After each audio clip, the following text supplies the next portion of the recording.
Obsession. Instagram, WhatsApp எங்கே போனாலும் வந்து பயங்கர பில்டப்பு. எங்கே போனாலும் அப்சஷன் ஒரு படம் எடுத்தாங்கப்பா, 10 கோடிக்கு எடுத்தாங்க, இவ்வளோ கலெக்ட் பண்ணியிருக்கு, அவ்வளோ கலெக்ட் பண்ணியிருக்கு. எல்லா மூவி இவங்க பில்டப் கொடுத்து இது ஒரு நார்மல் மூவி மாதிரி தான். சரி, அதே மாதிரி ஏதோ பில்டப் கொடுக்குறாங்கன்னு சொல்லிட்டு நினச்சேன். சரி, என்னதான் இருக்கு. அதுவும் நான் என்னோட ஏரியாவில் வந்து நைட் ஷோ தான் ஓடிட்டு இருந்தது. அப்போல்லாம் போயிட்டு நான் வர முடியாது, ரொம்ப ட்ராவல் கொஞ்சம் தூரம் அதிகம். சாயந்தரம் ஷோ போட்டாங்க, சரி போகலாம் அப்படின்னு சொல்லிட்டு போயிட்டு இருந்தேன். ஃபர்ஸ்ட் 10 நிமிஷம் பார்த்துட்டு சரி இவங்களுக்கு கொடுத்த பில்டப் தான் வழக்கம் போல ஒரு மிட்டான ஒரு மூவியாக தான் இருக்கும், செம பில்டப் கொடுத்துருப்பாங்க அப்படின்னு தான் பார்த்தேன். பட்டு ஒரு 10 நிமிஷம் ஒரு நல்லா செட்டப்லாம் பண்ணிட்டு இந்த பேஸ்மெண்ட்டை இந்த கதைக்கு போட்டு ஸ்டோரி ஆரம்பிச்சது தான். படம் எப்படி முடிஞ்சதுன்னே தெரில. பின்ட்ராப் சைலன்ஸ் தேட்டரில் ஒரு சில காமெடி சீன்ஸுக்கு என்ன கும்பலாக தான் ஒரு கேங்கே செஞ்சுட்டு இருந்தாங்க, அப்படிதான் படம் இருந்தது. இந்த அன்னியன் படம், சந்திரமுகி படம் இதெல்லாம் பார்த்துருப்போம். இதில் வந்து ஒரே பர்சன் வந்து 2 விதமாக வந்து பிஹேவ் பண்ணுவாங்க. அன்னியனில் 3 விதமாக. அன்னியனில் வந்து எப்படின்னா அந்த கெட்டப் மாற்றுவார் விக்ரம் சார் வந்து ஒவ்வொரு கேரக்டருக்கும். பட் இதில் வந்து சந்திரமுகி மாதிரி அந்த ஜோதிகா மேடம் மாதிரி ஒரே ஆள் தான் அப்படியே அந்த எக்ஸ்பிரஷனை மாற்றி வேற விதமாக பேச ஆரம்பிப்பாங்க பார்த்தீங்களா, அந்த மாதிரி தான். படத்துடைய ஸ்டோரி வந்து ஒரு சில சீன்ஸ் பற்றி ஸ்பாயிலர்ஸ்ன்னு சொல்லிட்டு வீடியோட கடைசியில் டிஸ்கஸ் பண்ணலாம். அது முன்னாடி படத்துடைய டெக்னிக்கல் ஒர்க் அப்படிங்கிற ஒரு மாதிரி வழக்கம் போல் ஹாலிவுட்ல எல்லாம் டாப் நாச்சாக தான் பண்ணியிருப்பாங்க. அது எல்லாமே டாப் நாச்சாக தான் இருந்தது. முக்கியமாக இந்த சவுண்ட் எஃபெக்ட், ஆக்டிங் பண்ணவங்களே கூட எல்லாருமே சூப்பர். ஹீரோ சூப்பராக நடிச்சிருந்தாரு. ஹீரோயின் மேடம் அவங்க சூப்பர். ஏன்னா அவங்க ஒரு சைக்கோ மாதிரியே பிஹேவ் பண்ணணும், நார்மல் பர்சனாகவும் இருக்கணும், ஆனால் சைக்கோவாகவும் இருக்கக்கூடாது. இது கேட்க எப்படி இருக்கு. இந்த மாதிரி தான் வந்து அவங்களுடைய ஆக்டிங் இருக்கும். அதை வந்து பர்ஃபெக்டாக டெலிவர் பண்ணியிருக்காங்க. இவங்களை விட்டா வேற யாரும் டெலிவரி பண்ணியிருந்தா அது வந்து கொஞ்சம் கிரிஞ்சா தெரிஞ்சிருக்குமோன்னு தோணுது. இவங்க நடிச்ச நடிப்பு அப்படி தூக்கி சாப்பிட்டாங்க. சூப்பரான ஒரு ஆக்டிங் அவங்கள்ட்ட இருந்து. படம் ஹிட்டுக்கு அவங்க ஒரு மிகப்பெரிய காரணம். ஏன்னா அந்த கேரக்டர் வந்து ஒரு மாதிரி ஆயிடுச்சுன்னா வந்து படம் காலி. அதுதான் உண்மை. எப்படியோ படம் நல்லா இருந்தது. ஃபர்ஸ்ட் 10 நிமிஷம் என்னடா அப்படின்னு சொல்ற மாதிரி தான் இருந்தது. பட் போக அந்த கதைக்குள்ள போன உடனே எல்லாம் மறந்துட்டாங்க, அப்படிதான் இருந்தது. இதை விட ரொம்ப மோசமான த்ரில்லர் படங்கள், சைக்கோ படங்கள்லாம் பார்த்துருந்தீங்கன்னா இது உங்களுக்கு அந்த மாதிரி தான் இருந்திருக்கும். இது வந்து ஒரு 18+ மூவி அப்படிங்கிறத தாண்டி இந்த ஆபாசமான சில விஷயங்கள், அந்த கொலை பண்றது இதெல்லாம் தாண்டி மைண்டில் இந்த படம் வந்து ஒரு மாதிரி விளையாடுது. மைண்டை தான் வந்து ஒரு மாதிரி பண்ணும். அந்த ஒரு வன்முறையை தாண்டி மைண்டில் ஏதோ அந்த ஒரு விஷயம் பண்ணுது. அது வந்து ஸ்லோ பாய்சன் மாதிரி தான் ஆகுது. நான் படம் நேற்றே பார்த்துட்டு வந்துட்டேன். அன்னைக்கு ஃபுல்லாகவே நீ எந்த எஃபெக்ட்டுமே இல்லை. அடுத்த நாள் நைட்டு தான் அந்த படத்தை பற்றி கொஞ்சம் டீகோட் பண்ணும்போது ஒரு மாதிரி, அதுவும் நைட் டைமில் வந்து இப்படிலாம் இருக்கோ அப்படிங்கிற மாதிரி. நான் சொல்றது புரியுறது வந்து ஸ்பாயிலர் செக்ஷனுக்கு வேணேன். சப்போஸ் படம் பார்க்கலன்னா வந்து பார்த்துட்டு வாங்க. படம் பார்த்துருந்தீங்கன்னா வீடியோ கண்டினியூ பண்ணலாம். ஏன்னா நான் சில சீன்ஸ் பற்றி டிஸ்கஸ் பண்ணலான்னு தான் இருக்கேன். ஹீரோ வந்து இந்த வில்லோ ஸ்டிக்குன்னு ஏதோ வாங்குறாரு. அந்த வில்லோ ஸ்டிக் வாங்கின உடனே அது இப்படி ஒரு உடைக்கிறாரு.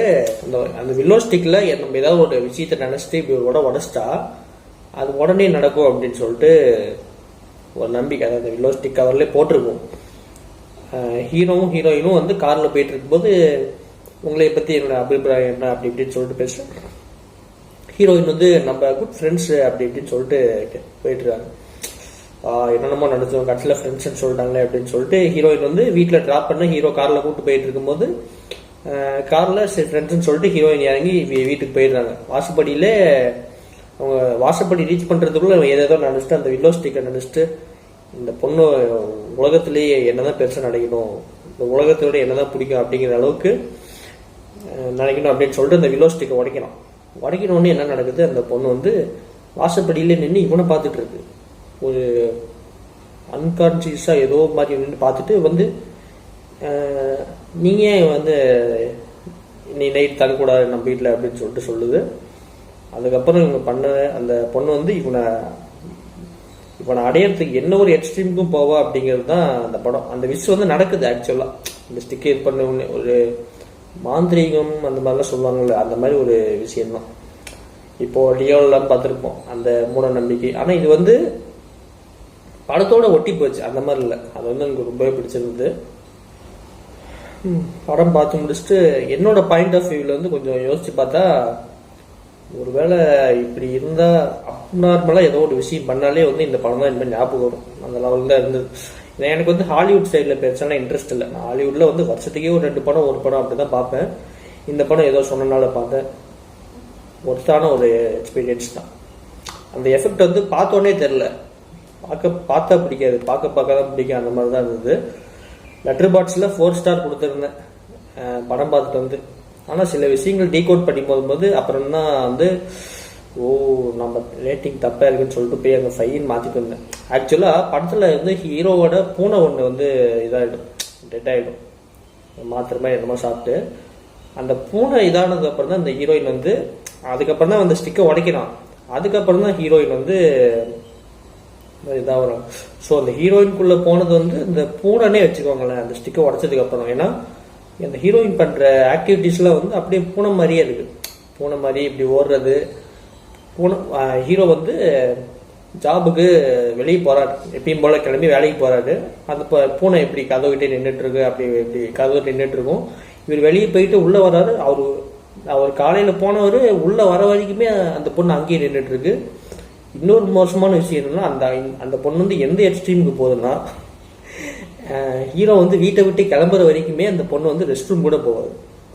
அவர் வந்து வெளியே போயிட்டு கதவை சாத்துறாரு, அப்படியே அப்படியே அப்படியே நின்ன இடத்துல பொண்ணு ரெஸ்ட் ரூம் கூட போகல, நின்ன இடத்துல போகுது. அவ்வளோ அர்ஜென்ட்டாக வந்து அந்த பொண்ணு இது பண்ணி அவங்க கூட இருந்திருக்கு. அவன் போன உடனே ரெஸ்ட் ரூம் வருது, அதோட இன்ட்ரோல் வருது. கேட்க காமெடியாக இருந்தாலும் எந்த எக்ஸ்ட்ரீம் அந்த பொண்ணு போகுங்கிறது அந்த இன்டர்வியூவில் ரொம்ப சூப்பராக காட்டியிருந்தாங்க. ஒரு சைக்கோத்தனமான ஒரு பொண்ணு. அதுதான் மணிகண்டன் சார் கேரக்டர், ஒரு டாக்ஸிக்கான கேரக்டர் தான் லவர் மூவியில்.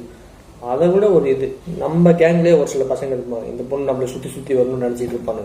ஒரு பொண்ணு அப்படி வந்தால் என்ன நடக்கும், ரொம்ப பைத்தியமான என்ன நடக்கும் அப்படிங்கிறது தான் இந்த அப்சஷன். என்னுடைய ரேட்டிங் வந்து லெட்டர்பாக்ஸில் 5 out of 5 கொடுத்துட்டேன்.